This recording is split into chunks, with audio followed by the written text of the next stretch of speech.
Bienvenue à cette grande édition du journal, mesdames et messieurs, sur Polyan Télévision. À la une de l'actualité, les États-Unis d'Amérique prolongent le 15 jours la trêve humanitaire au nord Kivu entre les forces armées congolaises et le groupe rebelle du 123 soutenu par le Rwanda. Cette décision est prise pour permettre à la population de déplacer dans les zones de conflit, de regagner leur localité et de trouver les solutions idoines pour une paix totale. Nous y reviendrons dans les prochaines éditions. Le nouveau gouvernement britannique s'engage à accompagner le gouvernement Toulouka pour le rétablissement de la paix à travers la République démocratique du Congo. C'était au cours d'une audience du travail accordé au chargé des affaires de l'ambassade de la Grande-Bretagne en RDC par le vice-ministre de l'Intérieur Eugénie Tshilakamba. C'est jeudi 18 juillet 2024. Reportage.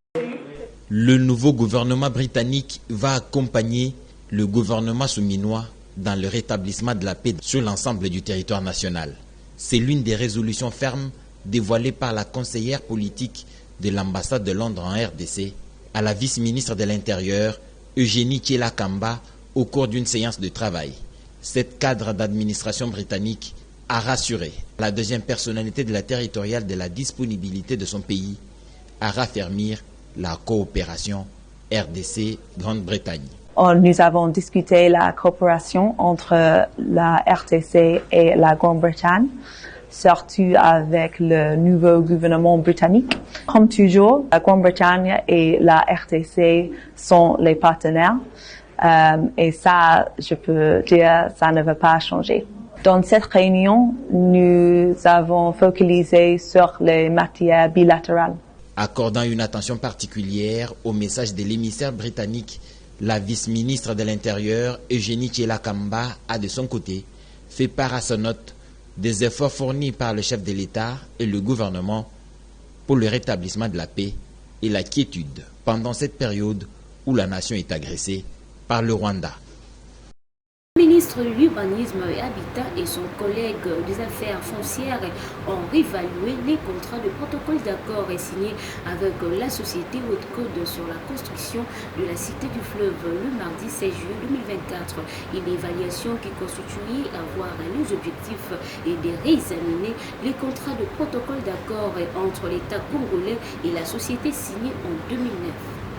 Ministre d'État, ministre des Affaires foncières Akassa Bandou Lambongo et son collègue de l'Urbanisme et Habitat Crispin Badou ont dirigé une réunion ce mardi 16 juillet 2024 sur le projet Cité du Fleuve. Dans sa prise de parole, la ministre d'État, ministre des Affaires foncières Akassa Bandou a déclaré que la réunion avait comme objectif évaluer les contrats entre l'État congolais et la société Awoods signés en 2009, parler des avancements sur le terrain, les perspectives. Le ministre de l'Urbanisme et Habitat Crispin Badou a complété que le protocole d'accord signé n'est pas respecté dans son application. Du côté conservateur, Walter Ntimba Sendwe a affirmé devant les deux ministres que les affaires foncières ne maîtrisent toujours pas jusqu'à présent le projet Cité du Fleuve. Encore un autre problème de mutation où il y a une confusion au niveau de titres immobiliers et 15 ans après, difficile de faire la mise à jour de ces sites. Le chef de division des cadastres de la commune de Limete, Robert Kalamba, a accusé la société d'empêcher les services de l'État d'accéder sur ces sites, surtout dans sa partie construite. La ministre d'État, ministre des Affaires foncières Akassa Bandouboula est revenue sur les études faites sur ces sites parce que le site n'est pas à l'abri des inondations. Le ministre de l'Urbanisme Crispin Badou, en s'adressant à la société, a ajouté que les contrats signés en 2009 ne prévoient pas démorcellement et mutation, mais ce qui s'est fait sur le terrain est contraire au protocole d'accord. Akassa Bandouboula, sur ces dossiers, ne jure que sur l'application de la loi et le respect du protocole d'accord. Elle a conclu qu'ils vont travailler pour l'intérêt de la nation sans pour autant nuire aux intérêts des investisseurs. Crispin Badou a déploré le trafic d'influence sur ces dossiers de la Cité du Fleuve. Les parties prenantes se sont séparées pour se retrouver encore en attendant le rapport détaillé de la société Awouk. La réunion présidée par l'excellence du ministre d'État des Affaires foncières et ministre de l'Urbanisme n'avait qu'un seul objectif, de pouvoir évaluer à mi-parcours le projet du gouvernement signé avec la société Awouk, appelée ici la Cité du Fleuve, afin de pouvoir constater l'évolution des travaux sur le terrain et surtout chercher à connaître quelle est la part du gouvernement dans ces projets. Raison pour laquelle nous avons été conviés à cette réunion et je peux vous rassurer que leurs excellences ont constaté, ensemble avec les membres qui étaient conviés à cette réunion, qu'il y a beaucoup à refaire dans ces projets. Nous ne voulons pas anticiper les conclusions qui seront données à ces sujets. La réunion d'aujourd'hui consistait à cette évaluation. On devait faire l'état de lieu par rapport à ce qui a été prévu, ce qui a été réalisé et ce qui reste à réaliser. Donc, l'état d'avancement de travaux. Et par rapport à cela, il faut maintenant aussi évaluer les difficultés rencontrées. Quelles étaient les difficultés rencontrées dans la mise en œuvre de ce projet-là? Quelles sont les mesures qu'il faut projeter pour relancer le projet et que ça soit bénéfique et à l'État congolais et aux partenaires. Signalons que le projet Cité du Fleuve exploite 400 hectares dans la commune de Limete tout au long. À l'occasion de la journée du barreau, le ministre de la Justice, Constant Moutamba, a plaidé pour mettre fin aux pratiques de certains juges qui se comportent en tyran et il demande à dénoncer les réseaux mafieux et à redresser la justice. Pendant ce temps, vous avez la latitude de dénoncer. Vous savez, il y a des juges, ça c'est entre nous.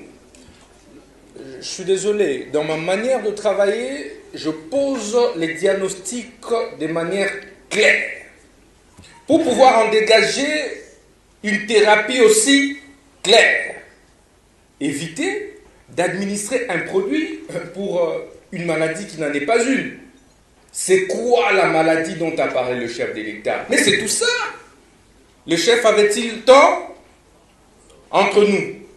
Mais non.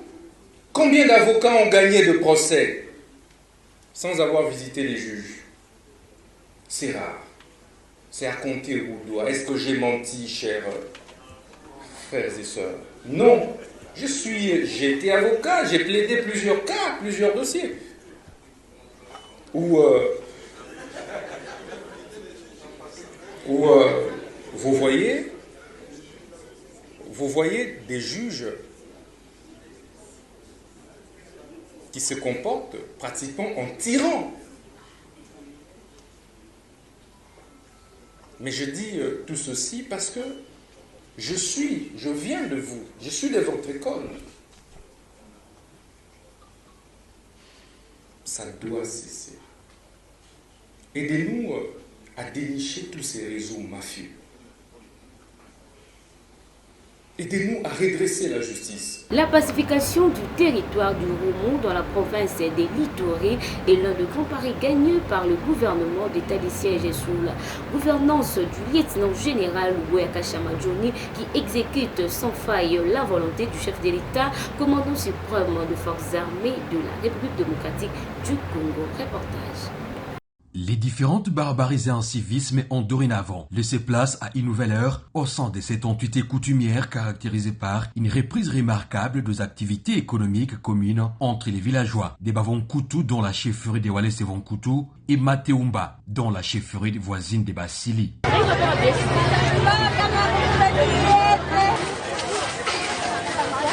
Les opérateurs économiques épris d'épée et conscients du travail des titans abattus par l'administration militaire dans leurs zones viennent en appui pour consolider et galvaniser les acquis des paix enregistrés pendant cette période de l'état des sièges. Les commerçants rencontrés ce dimanche 14 juillet courant se sont réjouis de voir les routes des dessertes agricoles réouvertes par la Société minière de l'Est du Congo de l'honorable dignitaire Saïdi Chichombo.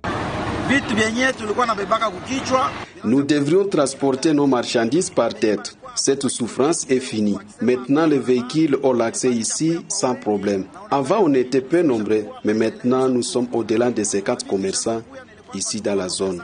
C'est pour dire que la route est très capitale pour le progrès économique. Rappelons qu'avant l'avènement et l'instauration de l'état des sièges à Ituri, aucun véhicule ni piéton ne pouvait atteindre cette entité coutumière. À ce jour, la fréquentation mutuelle est plus qu'une réalité sur la quasi-totalité du territoire des Roumo. Aujourd'hui, Les appels à fédérer les forces sociales et politiques sont nécessaires pour le bien-être de la population de cette partie de la province de l'Ituri. Jusqu'à présent, le député provincial de la ville-province de Kinshasa, élu de l'Union pour la démocratie et le progrès social, UDPS en sigle, porte leur soutien indéfectible au secrétaire général Augustin Kabouya, écoutant le communiqué lu par l'un de leurs membres. Déclaration politique. Les députés provinciaux de la ville-province de Kinshasa, UDPS Bar Tshisekedi et le parti Mosaïque. Message de soutien au secrétaire général de l'UDPS, honorable Augustin Kabouya. Nous, députés provinciaux de la ville de Kinshasa, membres de l'UDPS Tshisekedi et des partis Mosaïque, devant la situation morose que traverse le parti politique Union pour la démocratie et le progrès social, UDPS en sigle, parti cher au docteur Étienne Tshisekedi Wamulumba d'heureuse mémoire, devant le spectacle désolant auquel se livrent certains combattants de l'UDPS, faisons la déclaration politique suivante. 1.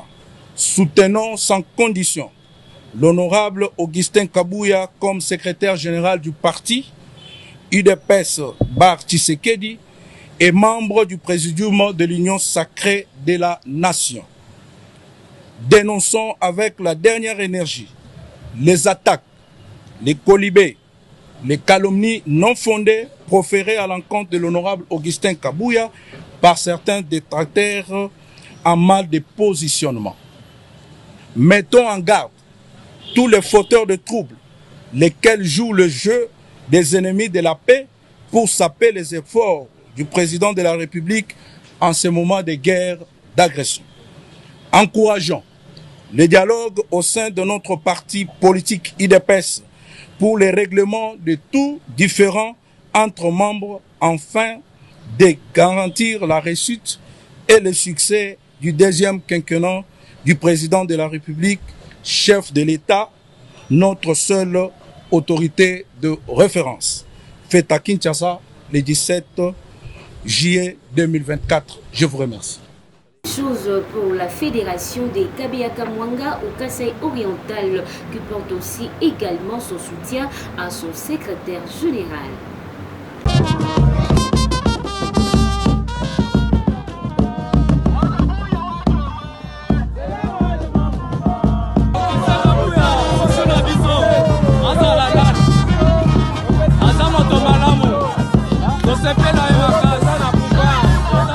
Augustin Kabouya Chilumba, secrétaire général de l'UDPS Tshisekedi et honorable député national à Kinshasa. Excellence, nous, cadres des partis UDPS Tshisekedi et combattants de la Fédération des Kabeyaka Mwanga, réunis ce jour autour de notre président fédéral, M. Crispin Kalonji Mbiya, avons suivi avec profonde indignation par la voix des ondes qu'un groupe de personnes sans qualité avait formulé des allégations sentimentales ayant pour objectif d'essuyer votre réputation, de vous combattre et de déstabiliser notre cher et grand parti actuellement au pouvoir. Ainsi donc, nous protestons énergiquement en condamnant catégoriquement de tels actes, étant donné que leurs auteurs sont des ennemis du peuple et combattent le pouvoir en place. Qu'il nous soit alors permis d'énumérer les actions palpables que vous avez menées pour sauvegarder la cohésion au sein du parti en vue de promouvoir le bien-être social et asseoir le régime démocratique au sommet de l'UDPS Tshisekedi. Il s'agit des actions suivantes.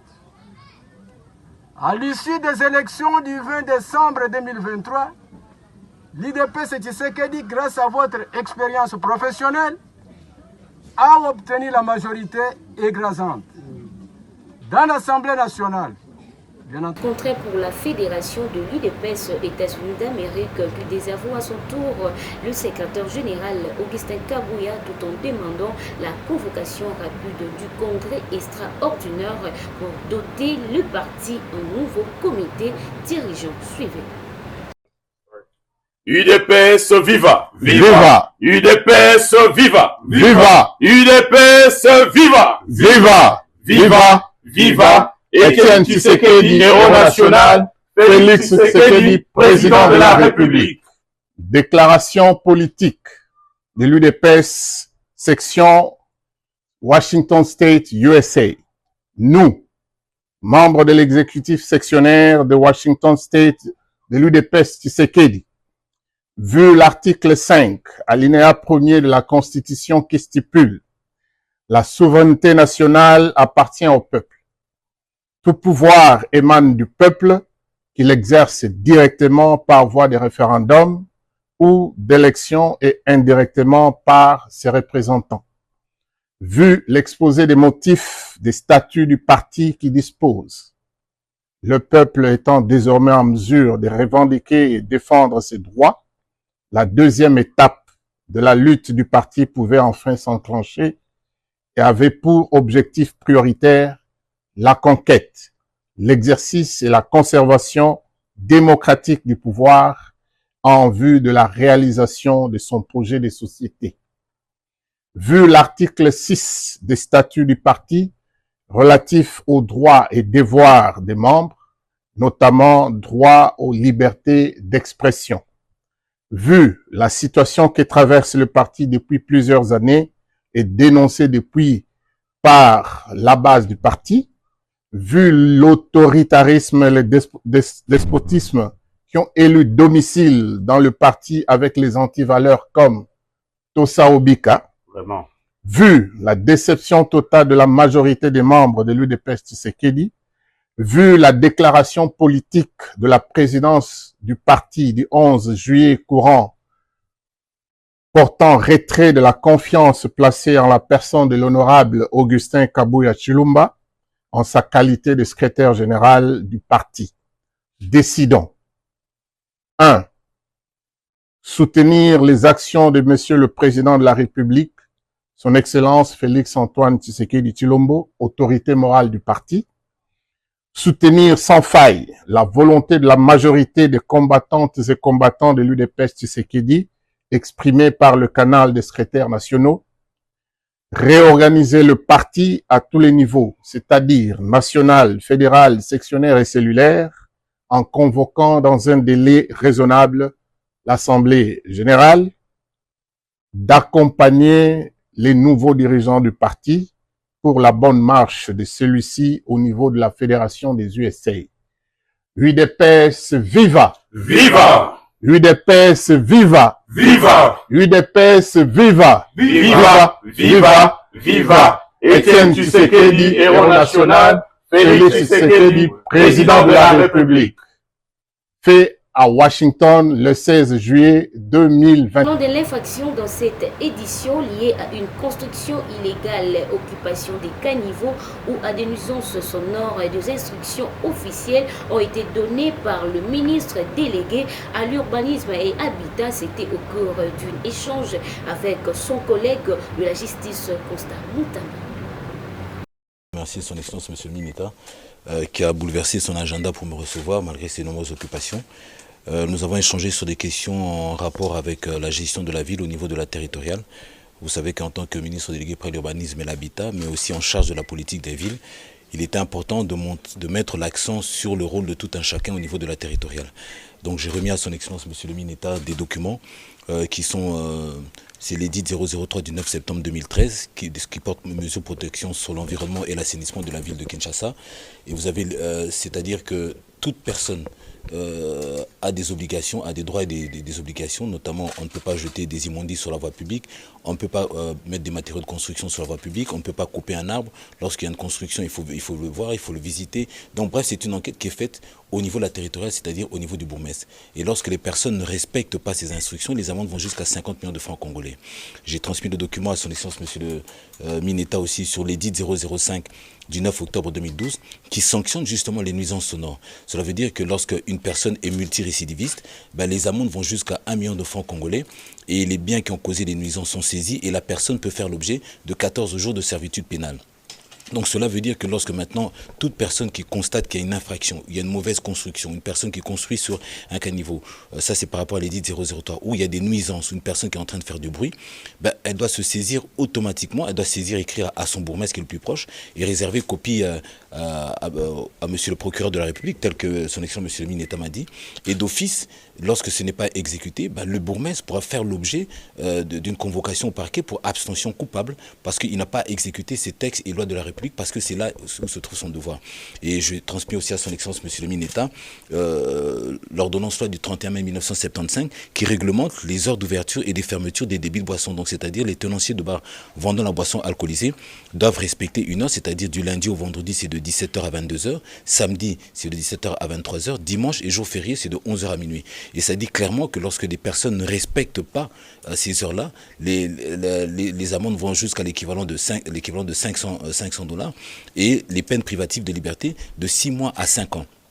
Donc j'ai demandé le concours de son excellence monsieur le Mineta, qui lui a justement la police judiciaire des parquets comme un instrument de contrôle pour qu'il puisse interpeller et sanctionner les responsables. Nous avons au niveau de la territoriale, nous avons des chefs de quartier qui voient que les choses évoluent chez eux, ils voient qu'il y a des constructions, ils voient qu'il y a des constructions anarchiques et qui voient que des gens qui sont en train de construire auprès des cours d'eau et ensuite on se plaint qu'il y a des inondations, ils voient que les choses poussent, on est en train de couper des arbres. Donc c'est-à-dire c'est vraiment la responsabilité, on responsabilise tout le monde. Donc c'est-à-dire que vous gérez la chose publique, vous devez savoir que vous avez des devoirs et non des droits, tels que son excellence monsieur le président de la République l'a dit aussi, en mettant les choses à leur place. Et dans le cadre justement des villes solutions, on veut que justement toute personne qui gère la chose publique au niveau de la territoriale solutionne les problèmes de la population à la base. Donc c'est-à-dire à dire oui quand c'est oui, à dire non quand c'est non, mais pas de complaisance. Et je tiens à remercier son excellence monsieur le Mineta qui m'a permis justement de communiquer là-dessus. Et je le remercie déjà pour son accompagnement. Et nous allons déjà nous mettre. Et il m'a instruit justement, il m'a demandé de faire une proposition de projet que je vais lui soumettre. Et lui évidemment comme il a ce quitus là, donc on va agir ensemble. Ici s'achève cette grande édition du journal, mesdames et messieurs. Merci de l'avoir suivi. D'ici là, portez-vous bien.